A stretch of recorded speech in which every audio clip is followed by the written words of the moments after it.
What up, b****s? We're about to go there, so buckle the f*** up. By the way, that's the last time you'll hear bleeps. You've been warned.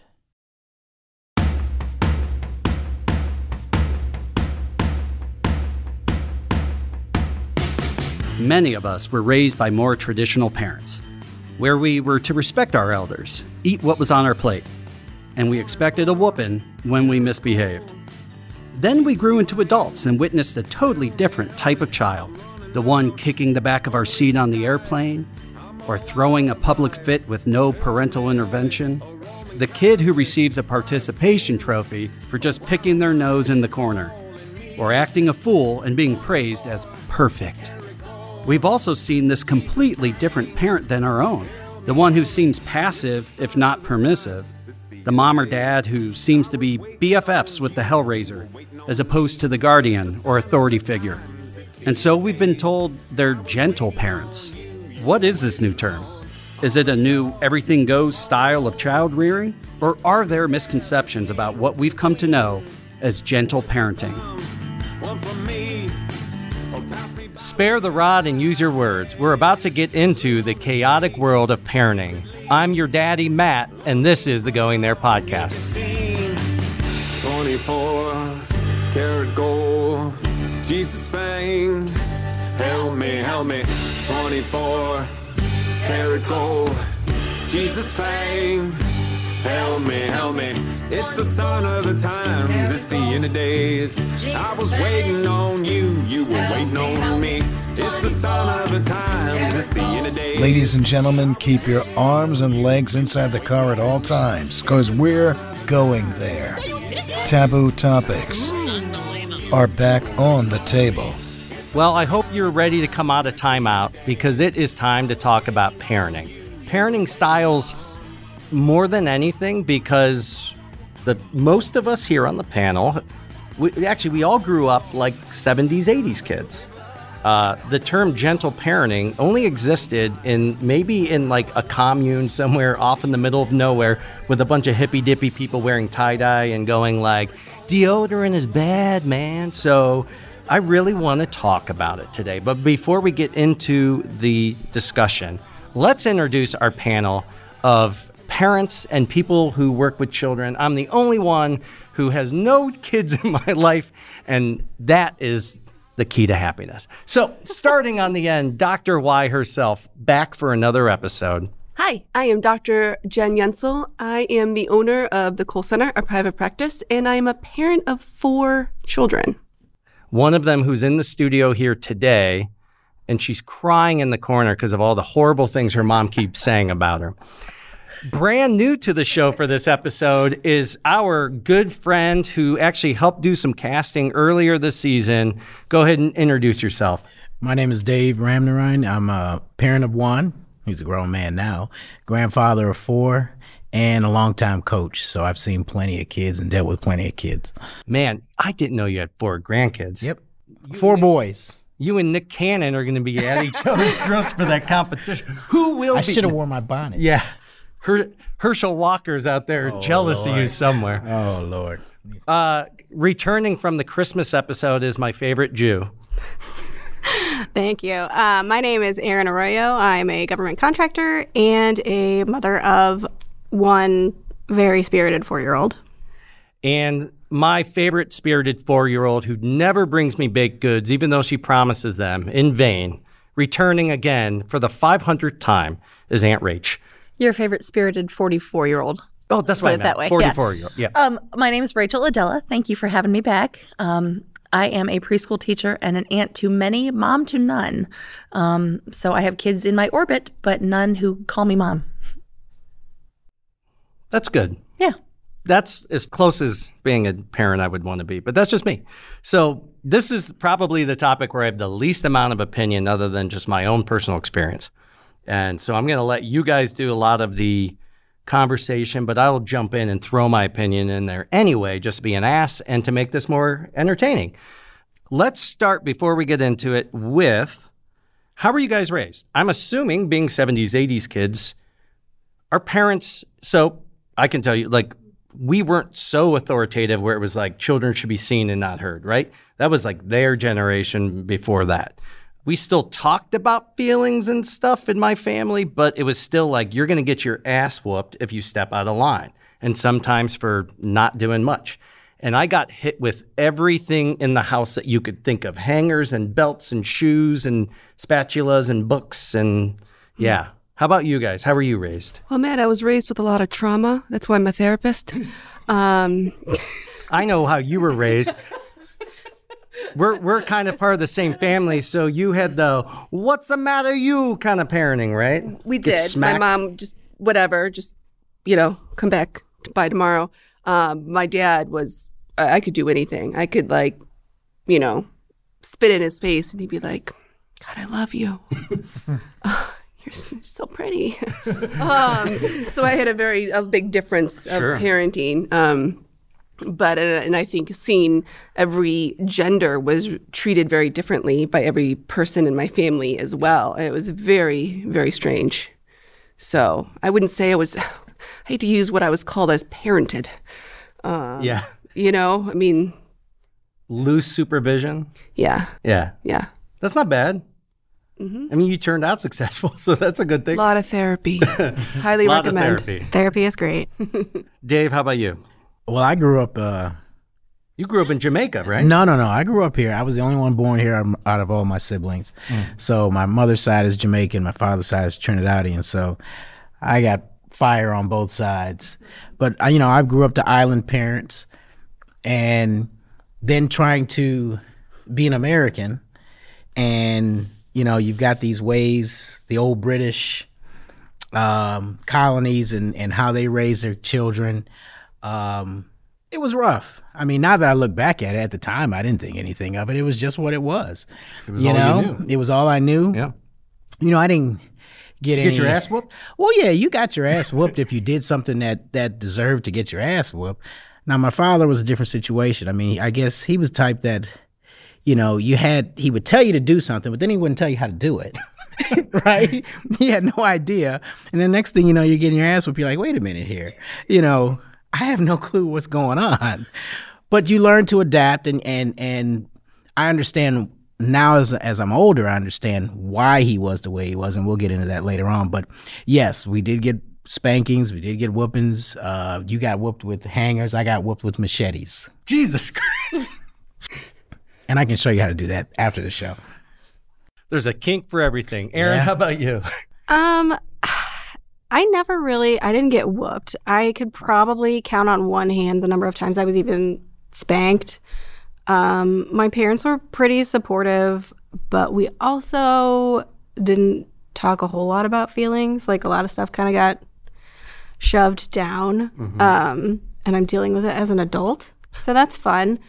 Yeah, I mean, pretty loving childhood, but not like overly emotionally connected. Yeah, I know my dad's going to listen to this. My parents were very Thanks loving. for listening, Dad. They were very loving towards us. But we didn't talk about emotions around like complicated things, if that makes sense. Yeah. No, that makes perfect sense. And I think that's a lot of families. Yeah. Especially in that era, because mental health was not a thing. Well, and I don't think they had the tools to do that. No. So, I mean, if you wanted parenting help, it was like Dr. Spock, and like that's about it.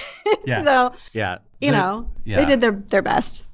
That's good. I'm still very close with them, so I think that says a lot. Yeah. You talked about them a little bit in the last episode you were on. It sounded like you had a pretty happy childhood. I did. Pretty low conflict.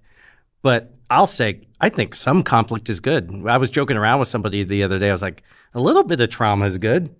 But that's just... Oh, I didn't say there was no conflict. No. There I were realize like that. screaming matches. Yeah. But that is so... That's any relationship. That too. Unless you are indifferent. The worst you can be is indifferent. Yeah. Like screaming means I love you sometimes. Yeah. Aunt Rach... I love that you keep saying it out. I give nicknames on the show and they stick. I dig it. I had a pretty similar childhood to yours, it sounds like. Low conflict, like I didn't have any stay-at-home parents, which was interesting at the time because a lot of the kids in my grade had stay-at-home moms, and I didn't. I had a mom who worked 8 to 5. And I had a dad who worked a job that had a swing shift schedule. So sometimes he was the one driving the carpool or chaperoning the field trips. So when you brought up gender roles, that was an interesting thing too. I feel like we're going to get into a lot of stuff here tonight. Absolutely. But very similar to you, there was not a whole lot of, it's not like they sheltered us from grief or loss or trauma or anything, but we didn't really get into it much further than the surface level. And learning that as an adult, I'm only learning some lessons now. Like I realized that I learned how to argue from my parents and from my nuclear family situation. We had mom, dad, me, sister, and I'm the oldest daughter of 2 oldest child parents. And if you believe anything about birth order, there's a lot to it. There's a lot to it. I don't know. I mean, I look back at my childhood and I have nothing but fond memories, but I know that there is some stuff under the surface that I could probably use some work. Well, thank you everybody for sharing that. What I want to get into is specifically gentle parenting. And we're going to talk about gentle parenting as we do any topic of unpacking what it is, pros, cons, good, bad, the ugly. As I often say on the show, I don't deal in absolutes. I don't know that I buy into one kind of thing.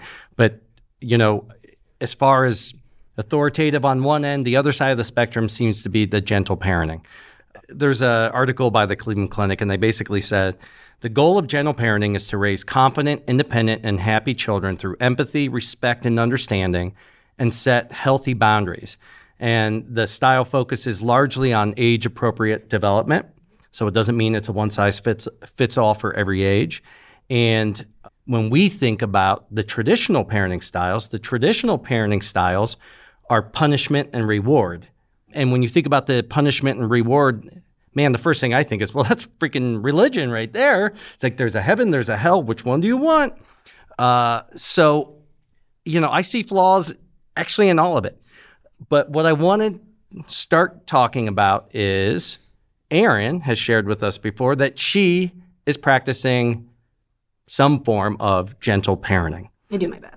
And so do you agree with the definition that, I just read? Yeah, that's pretty accurate. I mean, I've also heard it referred to as respectful parenting. Sure. Because gentle parenting can kind of lead people to think that it's like really permissive and that there are no boundaries or anything like that, and there most certainly are.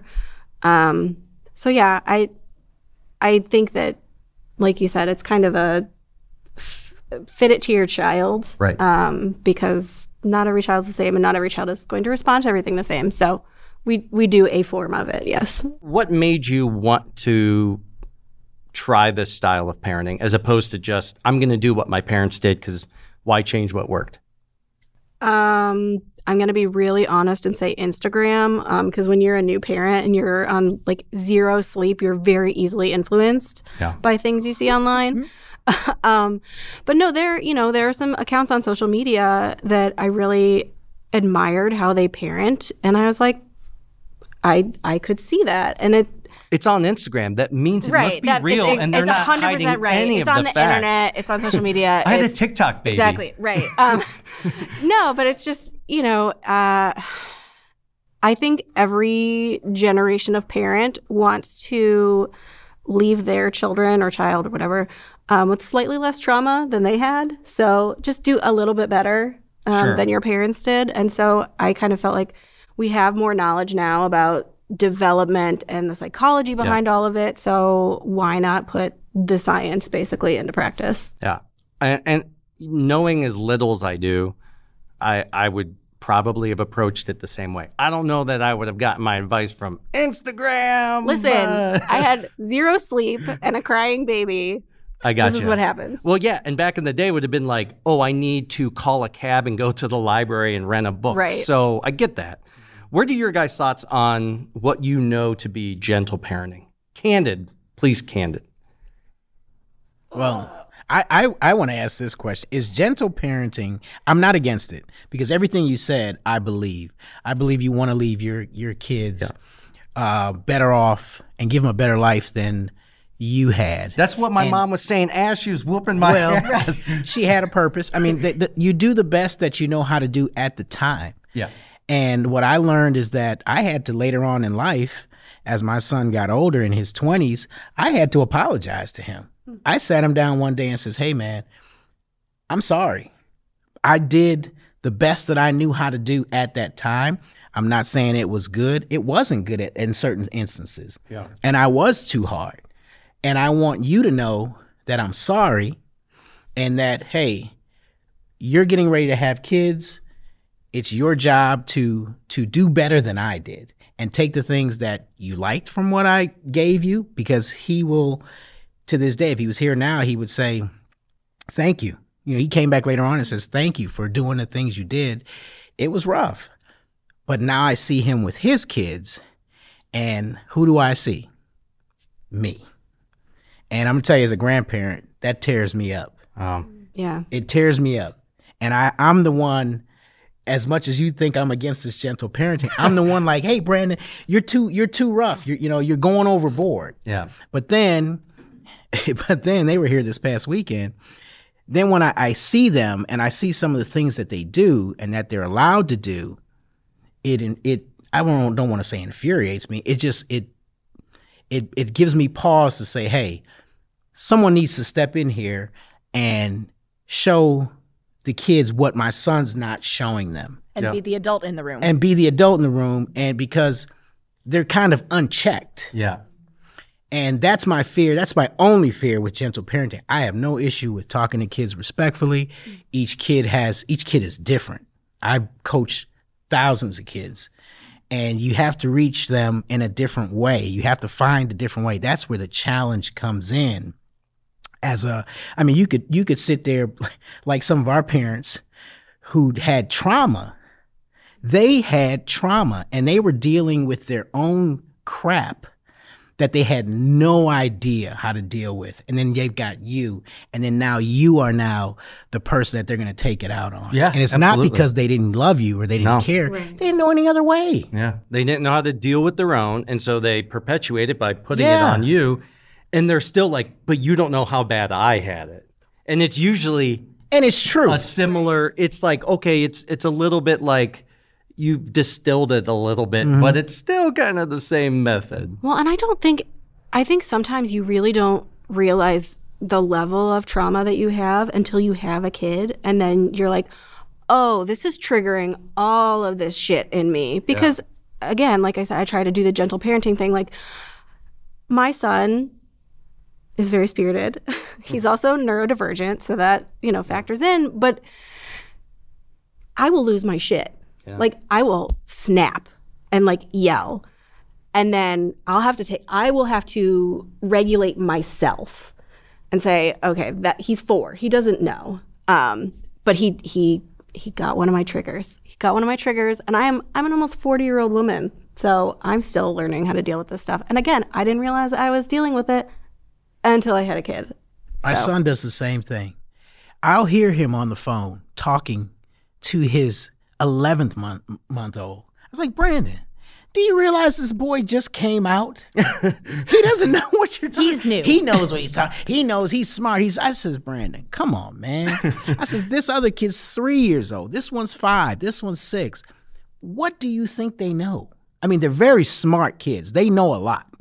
Okay, but some of the stuff you're expecting them to know, man. You come on, you can't be that way, and that's where I'm at. I think the best thing that I pulled out of that Cleveland Clinic definition is the term age appropriate. Yeah, I cannot say that enough, and I have nowhere near the expertise of a therapist. But I'm going to do a callback to a previous episode about kids being resilient, and they bounce back, whatever. But kids have the same emotions that adults do. They feel things on a big scale. They are frustrated, they are happy, they are sad, they are angry. They do not have the coping mechanisms or the capacity to understand where these feelings are coming from. And so A it's drunk adult and a young child are very similar. very, very similar. Very similar. You guys should come hang out in my classroom sometime. It's hilarious. No. But at the same time, these younger kids use more of their brain and more of their imagination, creativity than we use at this point. We lose all of that. And us, if we are able to remember that, hey, they're dealing with the same stuff, but they're not little adults. They're not little adults. They are humans who are learning how to be human. They're still trying to figure out learning how what to be human. people. I have to remind myself of that all the time. They're still trying to figure out what being human even means. The difference between, and I can actually speak to this from a professional level. So a lot of what we do in our business here, outside of the podcast, is we do instructional design and adult learning, and what they call IO psychology, which I'm sure you're familiar with, but totally different kind of psychology. It's like workplace psychology. And how children learn is they are a sponge. They don't ask, why am I learning this? They just are curious. As adults, we have defined so many things, and whether our reality is real or not, the earth is flat, whatever it might be, we've defined what those parameters are. And so we ask, why the hell do I need to know this? Children are not adults in the way, especially that they learn behaviors and in the way that they learn skills. Totally different. They become these adults, and the adult that they become is largely based on how they were parented, or at least how they were raised and taught and guided. You looked like you had a very strong opinion to share a minute ago. I have lots of strong opinions about parenting. I mean, this is my jam. This is what I'm a, expert in. We use air quotes, though. I'm still not feeling that. We're all experts in something today. Right. I have lots of thoughts. I don't even know where to begin. I think you said it, like, what are your thoughts on gentle parenting versus other styles? And I'm like, I don't like the term gentle parenting.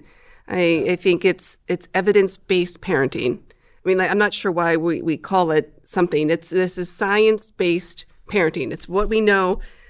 Like, sure. So, when we were growing up, you just jumped into the trunk and you'd roll around, right? And there was no evidence that you should be locked up in like a 12-point harness, right?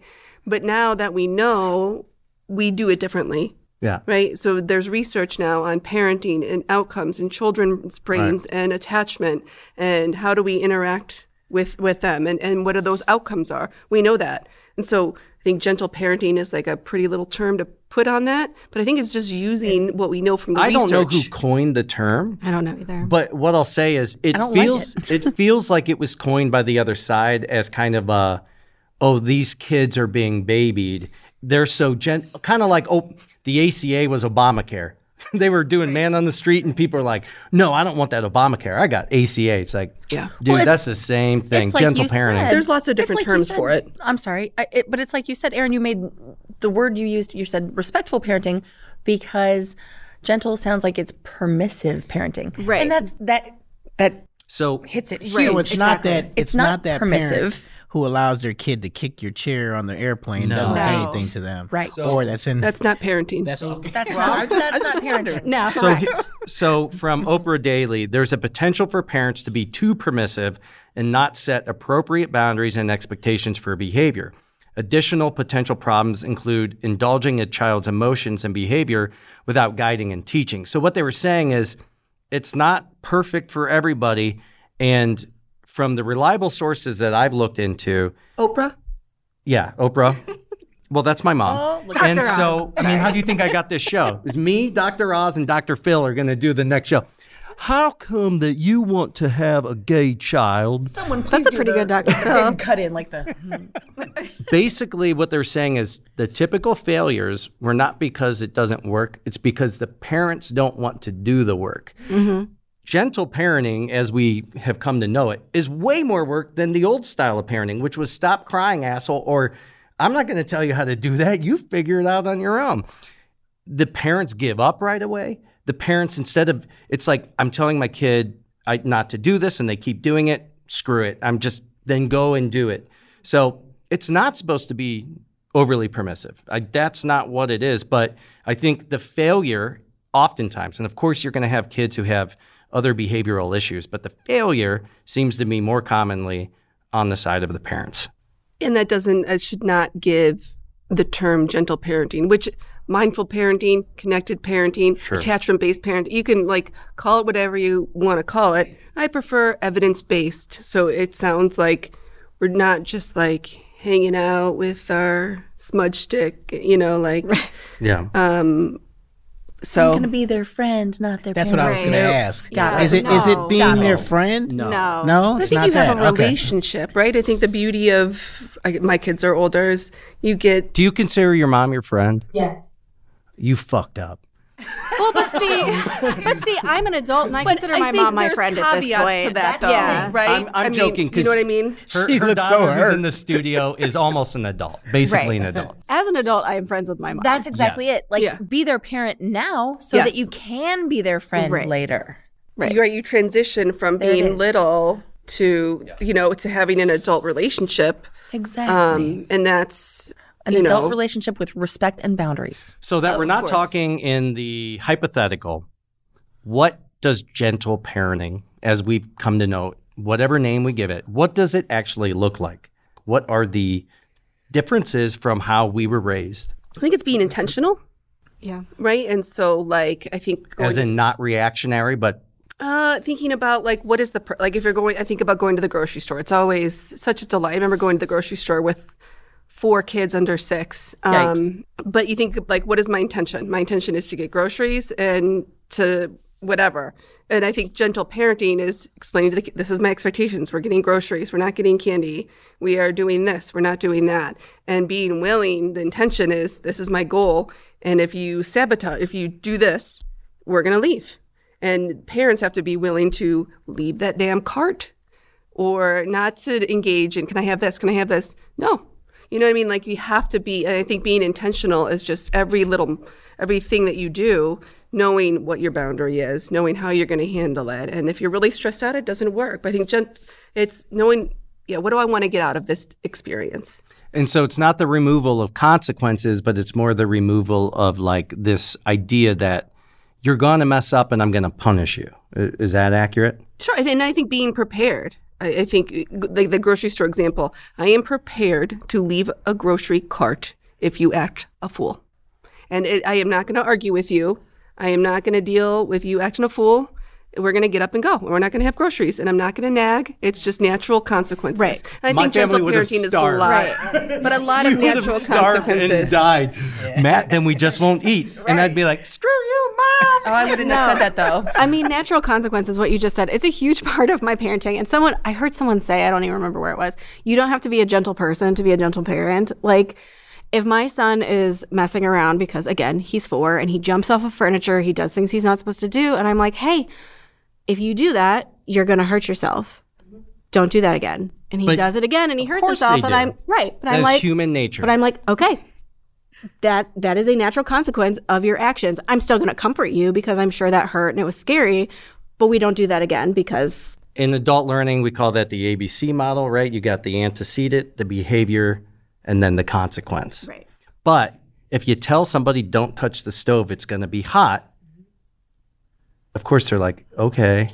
And then they touch it because they need to still learn what the boundaries really are. And are you making this up? Am I really going to get in trouble, or is this really going to hurt me if I do this? Right. But in this example, are you going to remove the stove? No, you let the kid get burned. Or you remove Well, the child in from this the example about the situation. grocery store, now I didn't get done what I needed to get done as a parent because I'm letting this child dictate what goes on here. Someone's got to be in control. Someone's got to be in charge. You are in control, though. Not if I'm letting the kid tell me, "Hey, we're gonna leave here, and I'm gonna leave my groceries here. I gotta eat." Here's go to work. my distinction. Here's my distinction. It's called One of hungry the things, parenting. And I could Yeah. do that. we're not looking to set up some Hunger Games style nonsense here. Like we're You never came to dinner at my family's house. It was 7 people in a room, an 8-piece pizza, and whoever ate the fastest got the last piece. And that was me. And that's why people think I went to prison, because I eat my food so goddamn fast. I'm like, there were 50 plus people at my family's Thanksgiving dinner. I have seen the yeah. I got you. But I think the big distinction is one of the things that we talk about And again, I give the full disclosure that I'm not an actual biological parent. I have not birthed the child. You don't have to keep saying that because, but as a like, teacher, you are parenting. Correct. I am you are very much. doing- It takes a village, people, and you're I'm very taking much a part of usually that. the worst part of the kid, other than like putting them to bed and feeding for them. for some families, and this is not a ding on anybody, but for some of them, I spend more time with their kids than they do. You're probably more of mom than some of them. I don't mean more of mom, but like I spend more waking hours with their children than they do, and Absolutely. that's just a fact. Yeah. That's just how it works. One of the things that we talk about in classroom management, and one of the things that I have applied in being Aunt Rach, you never give a kid a choice like, oh, we're going to leave the grocery cart. You never give a kid a choice that you are not prepared to follow through on. Absolutely. And so Absolutely. I've heard parents, I don't want to say it wasn't necessarily in my school, but I have known parents to say, if you don't do X, Y, Z, I'm throwing that toy away. Are you? Are you prepared? Because that kid's not going to say, oh, I'm done. Right. And I think that's what Dave was getting at is, as a parent, if you tee up the wrong That's thing, exactly it. you are feeling the consequences probably more than the child. Because then, and it's got a ripple effect, because then if you don't follow through, Yes. then that kid's like, They know that boundary doesn't exist. can absolutely I think fuck you yourself. only have to do the grocery cart. I think you've only had to do the grocery cart thing once. Because you got crazy eyes and you're leaving the cart and you don't say a thing to them and then they're like, oh shit. Right. And so it's not, you should only have to do it once because the kids aren't going to do that again. That shouldn't be, if this is becoming a weekly thing, then we have other things. Okay, that, so you know what I mean? maybe it was just a weird example because in that example that you use, I feel like what's his name with the trolley? Like this is like a philosophical thing. Oh, yeah. You know who I'm talking about? And this No is like idea the what you're grocery talking cart about. I know philosophy. exactly what you're talking yeah. about. What's his name? The trolley. It was on The Good Place. It was on it's been on a bunch of stuff. Kimmy Schmidt.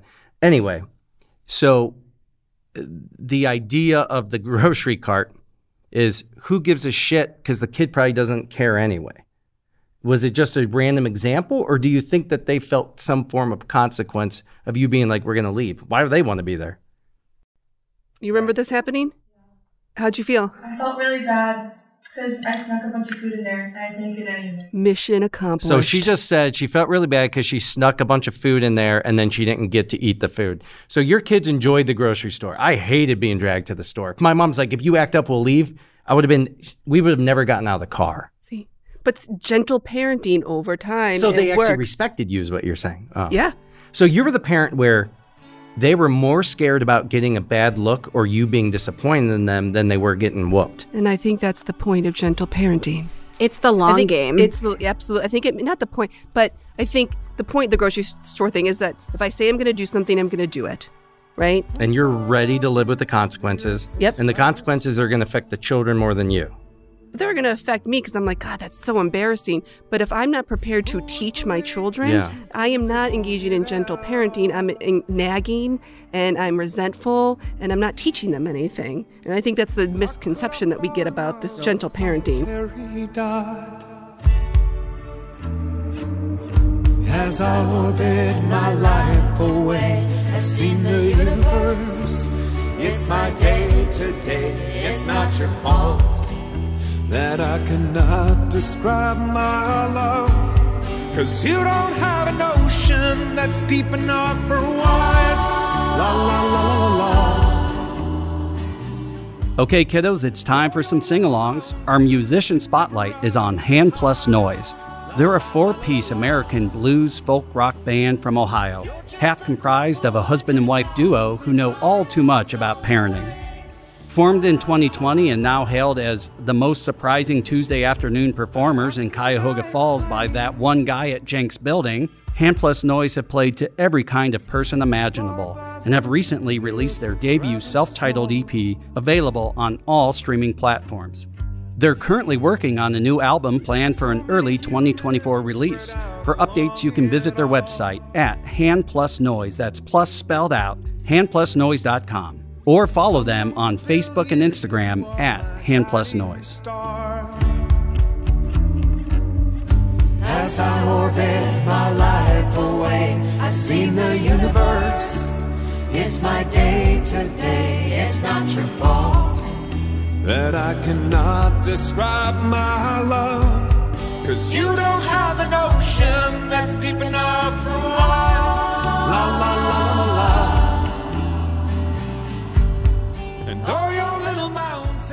I think most people can get on board of a lot of what we talked about. But so let's talk about some of the stuff that I think creates some controversy.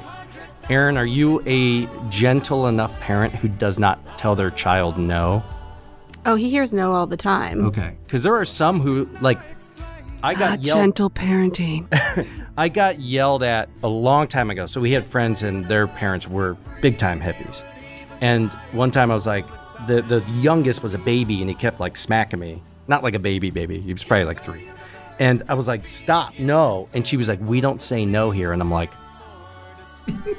where the hell am I? So that is not a gentle parenting style then. No, I mean, so in that example, like. Stop, that triggers me. Don't say that word. No, I do try to avoid a big reaction because with kids, they want a big reaction, whether it's good or it's bad, they don't really care. Even if you say, ouch, that hurts, I'm horrible about this. My husband constantly has to, because again, my son has some sensory issues, so he'll like crash into you. And he's a tank of a 4-year-old. So, sometimes my immediate reaction is to say like, ouch. Then I have to come back and it's just like, please don't do that. I don't like that. If you want to touch me, you can do it this way. Especially like you're talking about. Or are with, you like, talking to your husband or your son? Well, That's a different listen, episode, you can Matt. gentle parent adults too. But no, I just mean like, it's not like, oh, don't do that. I don't like, that's not, it's not like that. It's like, no, I don't like that. If you keep doing that, I'm going to put you down. I'm not going to hold you if you keep hitting me.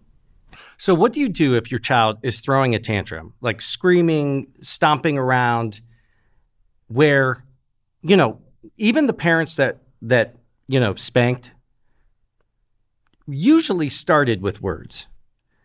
And then when the word stopped working, now that word, margin would get smaller and smaller over time because it's like, we've already been down this road. What do you do when the normal words have not worked? I would never use a word when we're having a tantrum. I mean, when a child's having a tantrum, their brain and their body are out of whack.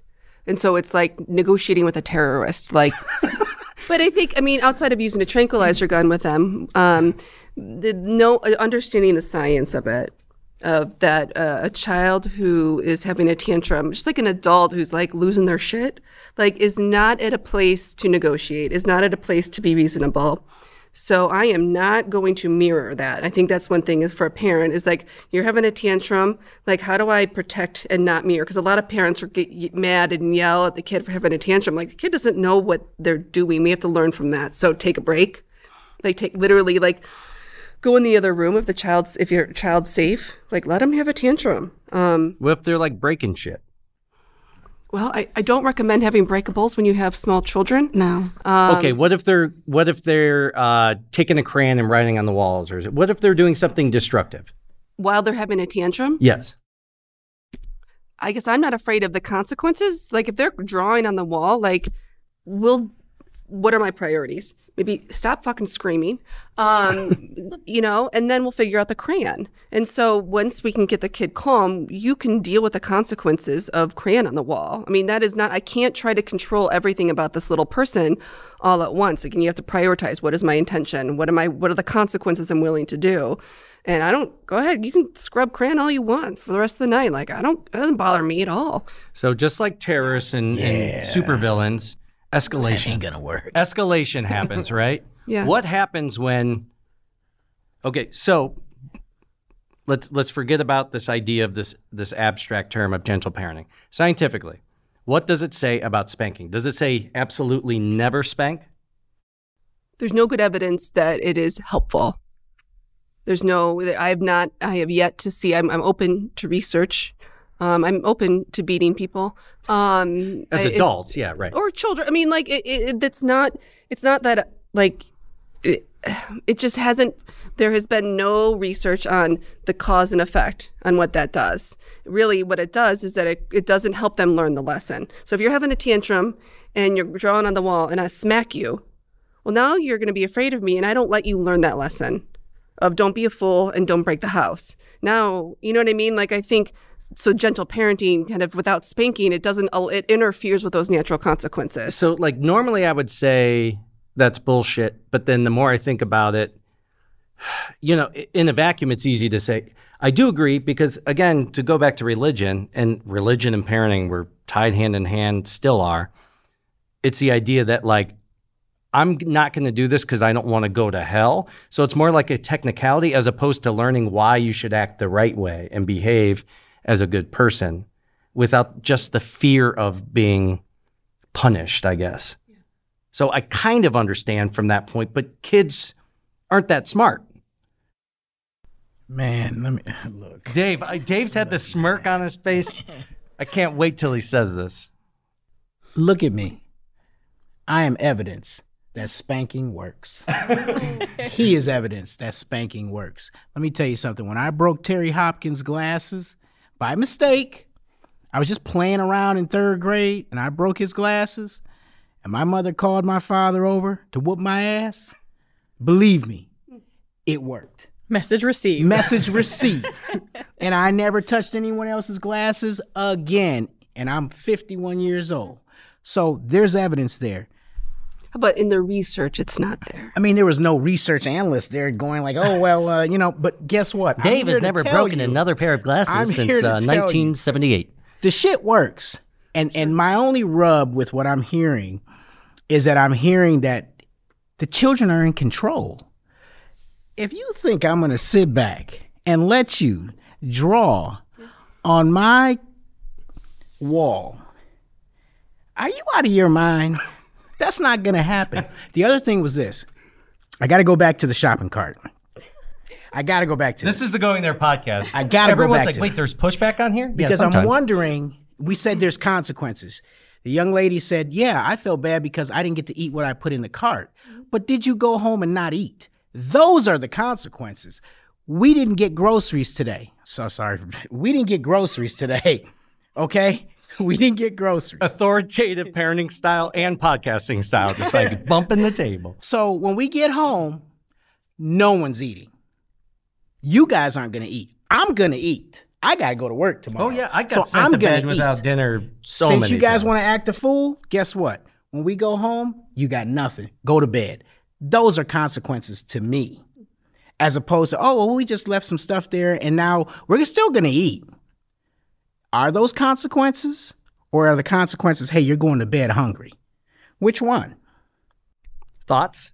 To me, that doesn't sound like a consequence. That sounds like punishment. How's and there's it a big difference between punishment and consequence. It was your behavior, and I told you that, hey, if you but is it continue, we're going to leave. Behavior? Because you can't expect a small child to always behave perfectly Absolutely. in public. And if you can, and they're that young, I want to know how traumatized they are that they feel like they can't speak up. I want to, I think we've all heard the phrase punishment fits the crime, right? Yeah. Yeah. Let's look at it instead. Let's look at the phrase choice equals consequence, okay? And I don't know, maybe it's not quite. I don't think we should look at it as punishment. I think we should look at, like, you as the child made the choice to act a fool in the grocery store, so we left the cart right there and we marched ourselves out without whatever we were going to eat for the next 2-3 days, whatever. You as the parent made the choice to lay that out ahead of time, and this is the consequence that you have to live with. And choice equals consequence for every person in the equation, not just the kid, for also the adults in the room. Yeah, but that's the mindset of, because this person messed up, I'm going to make all of you do push-ups. That works in certain instances. But I mean, like you said, sometimes it does. But like you said, you wouldn't set a boundary that you weren't comfortable enforcing. Yeah. So if you didn't feel comfortable saying, hey, if you guys fuck up, we're going to leave, then you would have said something else. 100%. Aunt Rach and Mom Erin, what are your thoughts on spanking? Is it an absolute never? Never. I could count on less than one hand the number of times I got spanked. I think it maybe happened once in my childhood. Well, you're a good kid. But I want to. Well, that's true. Again, oldest child of 2 oldest child parents. Hi, oldest child. Hi, Mom. But give a shout out to my mom. Come on now. Hi, great Aunt Rach. Oh my gosh. But I think we said something before. Like, Matt, I think you were the first to mention the word disappointment. I think that carries a special kind of trauma and ripple effect also, because you become a people pleaser.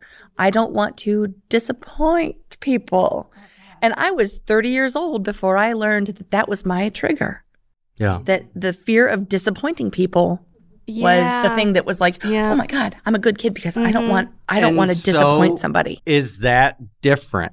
It's a different consequence, and it creates a whole other batch of issues, right? I never got hit, and I'm not saying, I mean, my God, they were not, it's not like they were emotionally or verbally abusive, never, but according to Dave's friend Tamika, the lack of being spanked as a child turns into the want to be spanked as an adult as a kink.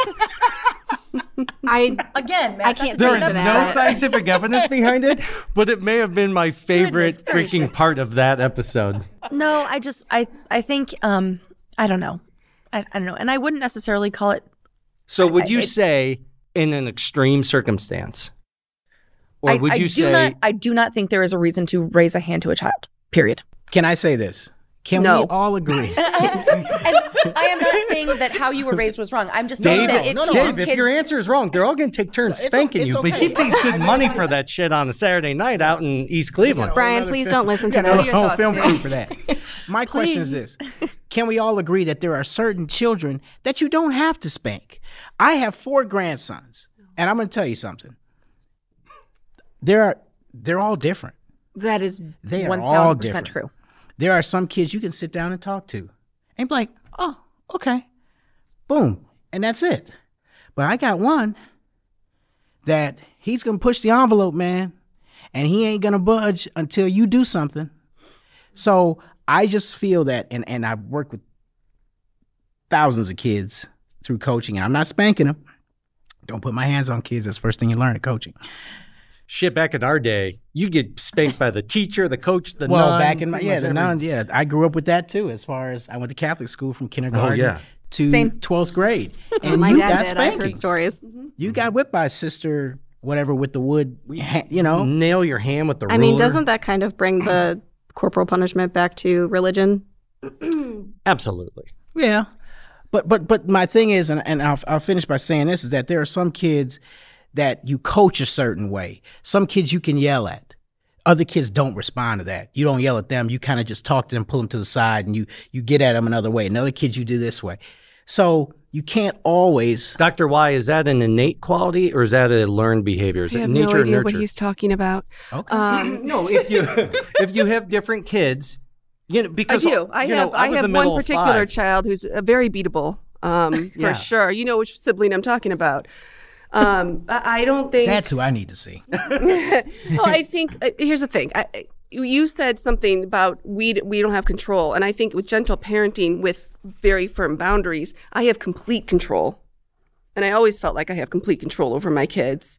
I have control over my reaction, and as soon as I go to smack them, which I mean, there's been times where I'm like, I'm going to fucking strangle you. Oh, trust me, I've wanted to. Maybe even last week, whatever. But I think I am undermining my ability to outsmart this kid.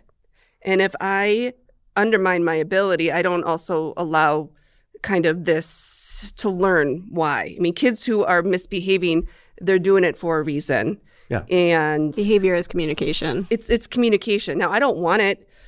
I don't want them to draw on the wall either. But I think the message with the drawing on the wall versus having a tantrum, I've got to pick my battles, and someone's offline. Do you know what I mean? Like if one of my wheels pops off of my car, I'm not going to try to adjust my mirror to be like, well, I can't really see behind me. No, you got to work and prioritize. And so I think being spanked, it doesn't necessarily mean it's always damaging to people. I just think that there's evidence that there are more effective ways. That's it. And so it doesn't, I mean, if people want to beat, they're like, okay, like you can't leave a mark for 24 hours. Otherwise it's child abuse. But I mean, I guess, you know. I was abused a lot as a kid. So I guess, you know, like I didn't, just because something happened that wasn't evidence-based doesn't mean that there's trauma. It's just kind of like I never got in a car accident when I was rolling around the back seat, you know, in the trunk. Yeah. You know, but there's better ways to do it. So let me ask this, because I think one of the biggest concerns was when the young Gen X and the older millennials started having kids. And I remember the person who put this term into my mind probably a decade ago, Dave, was like, there is a wussification of American kids. The idea that this gentle parenting, is this incorrectly tied to what we're calling gentle parenting, which is participation trophies? Everybody's a winner? No association. Let's just cut that shit now. So let's talk about that, because also, I want to say that the older generations are the ones who gave us the participation trophies. Yes. So. Yes, I mean, that's definitely true. But that was the idea, was that we won't hit our kids and we tell them what especially the far right starts to go, they're all snowflakes, you're all special. And because that is, in my opinion, that would be horrible parenting, to be like, you're going to go out in the world and everyone's going to love everything you have to say. Yeah, I think we're lumping things together. Yeah. So what would you call that other than bad parenting? Weird. Okay. Weird. Obviously, it's not just bad parenting, but it's not even like, it's so much easier to let the kid do whatever they want or make the kid feel that everything they touch is just gold. Yeah, parenting's hard. Doing parenting the right way, the way you guys are talking about, I honestly, it's fucking exhausting. I feel like I'm super, super progressive. I'll be rooting for you. But I would still probably want to spank my kid when I've used every word and tool I have and I'm like, fuck it. Where's my producer? No, she's gone. When she gets back, I really want to ask her, because we talked about this several times. And as, leftist as Lindsay is on so many things, I even feel like she said she would probably spank a kid. But it's because we've seen so many misbehaved kids.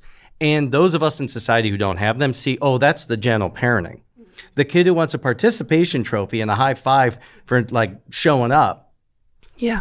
I don't think those kids ask for a participation trophy. I think we as adults force that stuff on them, and they get the blame. Right. We were like, ooh, something shiny, that's cool. Yeah. If my dog, when someone's like, take control of your dog, it's an animal. I'm mad at, people get angry at the animal. It's like, no. I'm angry at the owner. When I see kids going around, like you said, like kicking chairs and acting like assholes, and mom's in the corner just like doing this, that's not about the kid. It's the mom. Yeah. Hey, producer, you're back. I had a question. If you were to have had kids, spanking or no? That's a hard question, because you don't know until you're in that moment. Because you told me. Yeah, she said yes. The co-producer said yes. She's into corporal punishment. Were you thinking about beating him when he asked the question? She beats me all the time. You know what, you guys? I feel like I don't know where I first read it, but there's a line out there that says the only perfect parent is the one without kids. Yeah. Hi, perfect parent here. Hi. And that's why my opinion is like nonsense in this conversation. Yeah. I'm talking about the myths that I've seen. Right. And I, just in this conversation, have realized there's a lot of misconceptions. But the one thing I've always known is maybe because I was such an asshole, and so were my brothers and sisters, that I cannot imagine being a parent, dealing with a kid like me, and not having some form of physical punishment on the line. But I'm also saying that in a vacuum. I don't have children. I will say part of it is having, for me anyway, having a partner who is fully on board and fully committed to parenting the same way, because I will fully admit that my husband is much more patient than I am. I have anxiety and it manifests as rage. And so sometimes I get really worked up and I'll have to tap out.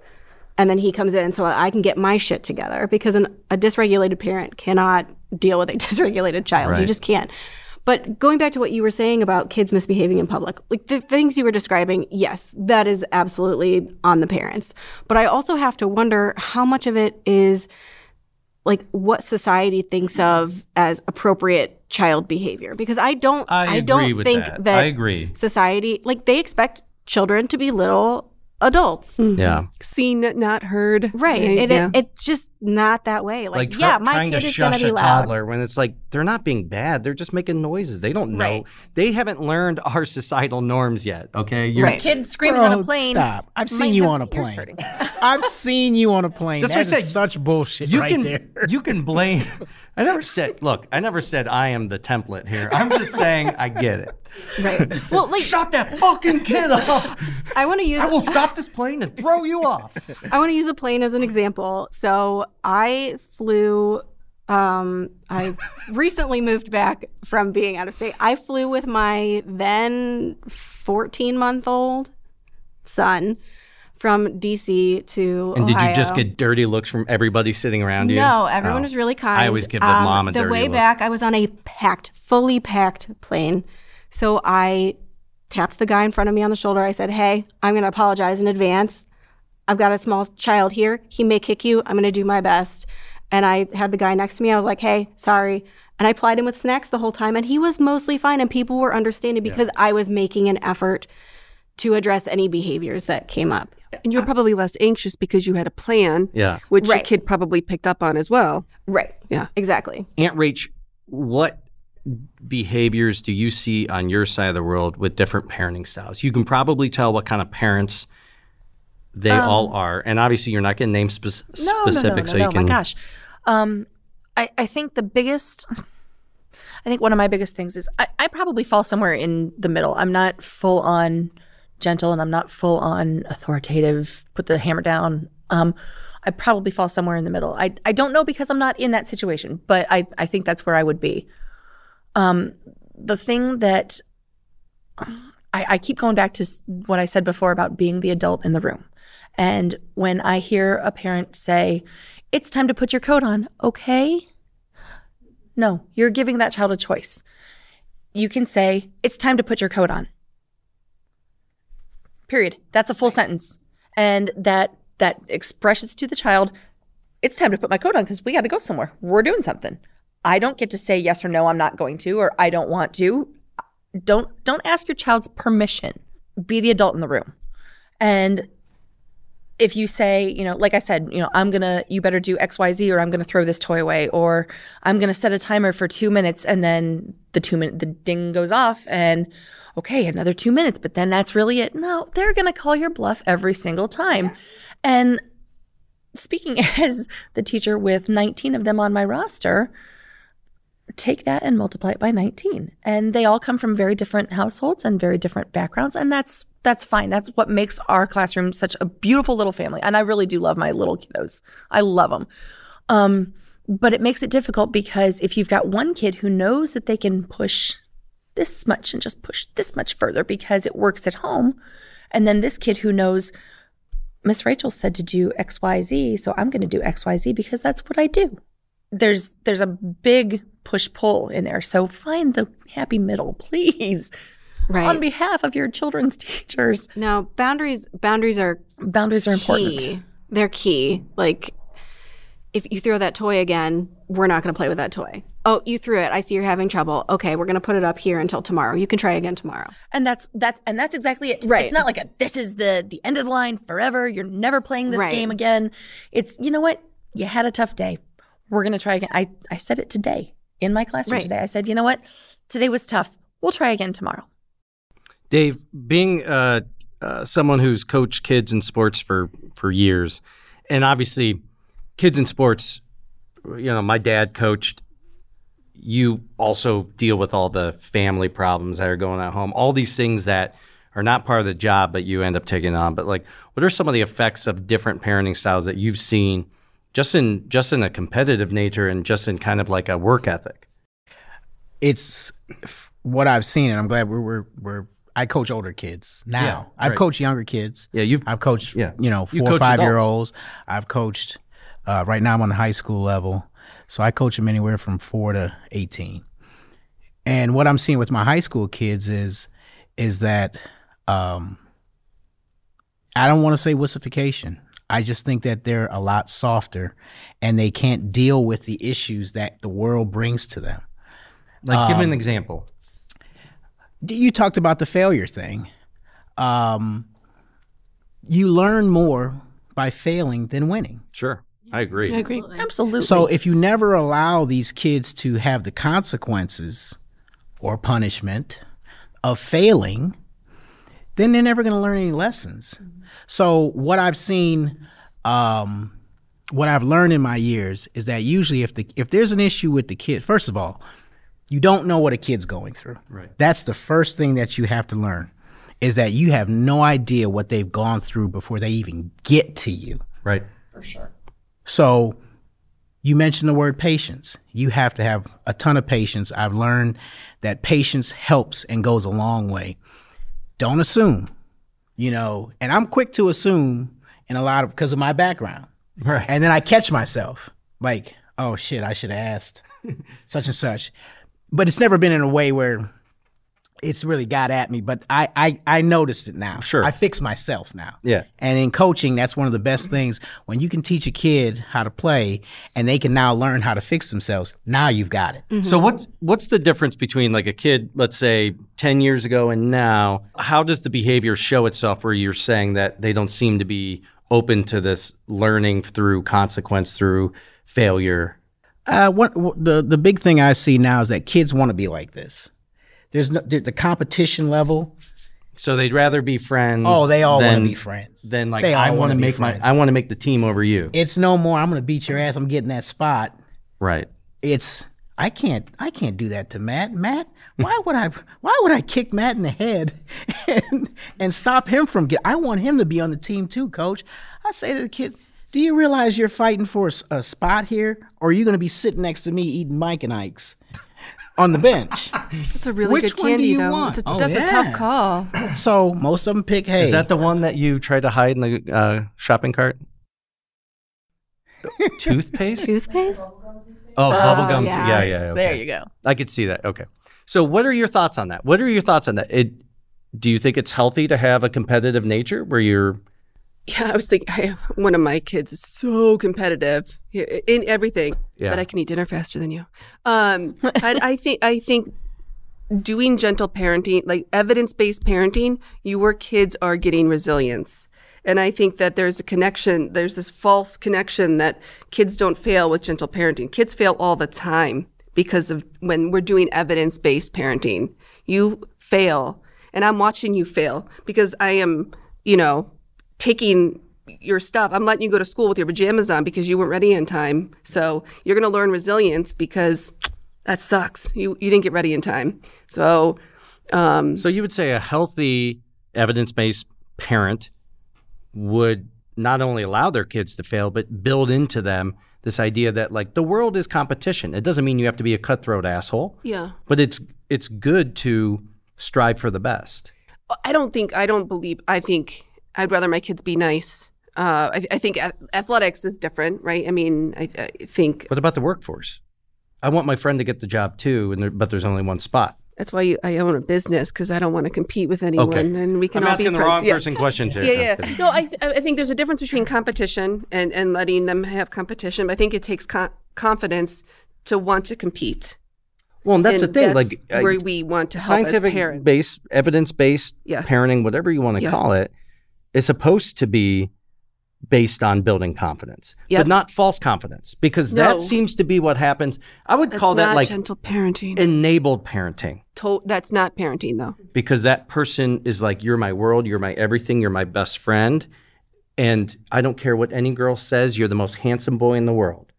I worry stuff like that gives what we're trying to do, like the evidence-based parenting, a bad name, and I think we need to. So it's not part of gentle I- parenting.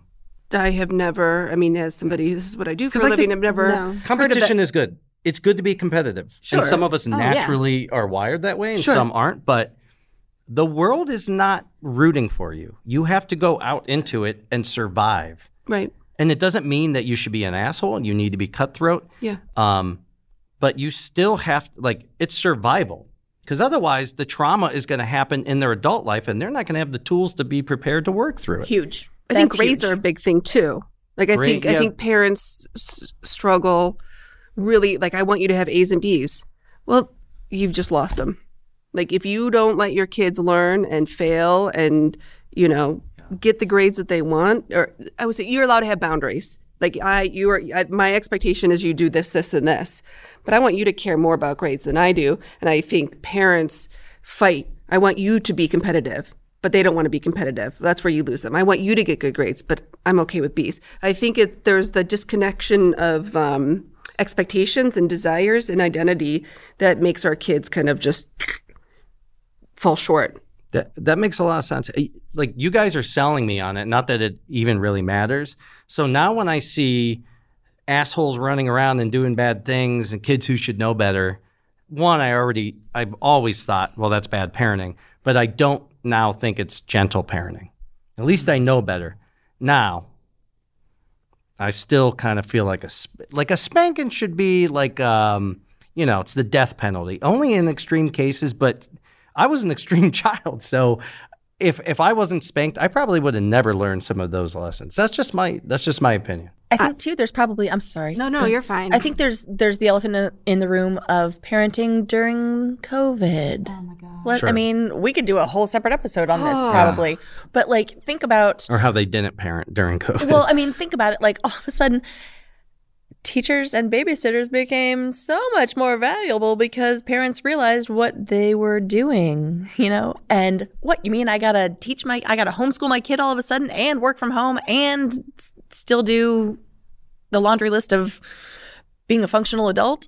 Yeah. I think it really reinforced how much parents need their village. Exactly. Because the village disappeared and you're like, what the fuck? And when we talk about wussification or kids being softer, I don't know if it's that. I mean, think about the last 2 years. My kids are 3 and 4 years old in my classroom, and they have never known a normal school year, okay? First it was at home, then it was with masks. So that's their normal, and that's fine. We're not going to get into the whole normal thing, but think of like parenting rules. Well, my kid, 5 years ago, let's say, I was a private nanny prior to becoming a classroom teacher. And I had parents, I was nannying for families who had very specific rules about the amount of screen time, to the point where they would ask me to set timers. And that's fine. I respected that. That's what they wanted me to do. Fine. Fast forward to COVID times. You think, I don't know. I'm not in touch with those parents anymore, but do you think they're still adhering to those specific rules? I don't know. No. Sorry. You're just going to say unequivocally no. I just know for me, my son was like a little over a year when COVID started. Mm-hmm. So trying to work from home with and not that he did a ton of screen time at that age, but we'd turn on Magic School Bus. He loves Magic School Bus. And even if it's just for the music, the stimulation in the background. Right, exactly. And now he has a tablet and it's great. He's doing learning games. But not just that. Let's think about too the interaction. I mean, COVID, so many people felt so isolated, and it took such a hit on everybody's mental health, took such a hit. And then you've got these people who society's expecting to be little adults, and they don't know how to interact. So, I mean, what's that like with families you've seen? Like, how has COVID affected their parenting? I think it's brought a lot of people closer together. Mm-hmm. I mean, I feel like that brought us closer together. Yeah, we liked COVID at our house. I think things happen, right? And I think we all have to take every opportunity in our life to reevaluate what we need and what we want to do. So I think parents went into survival mode and let, screen time for everyone. Like, okay, today's a new day. I mean, obviously there's viruses going on still, but I think it doesn't mean that we can't reset. So I think it means everyone's so different. I don't think we can even compare what that looks like. The thing about screen time for me is the gentle parenting is you wake up naked and afraid. That there's no assumption that you've got anything when you wake up that's earned.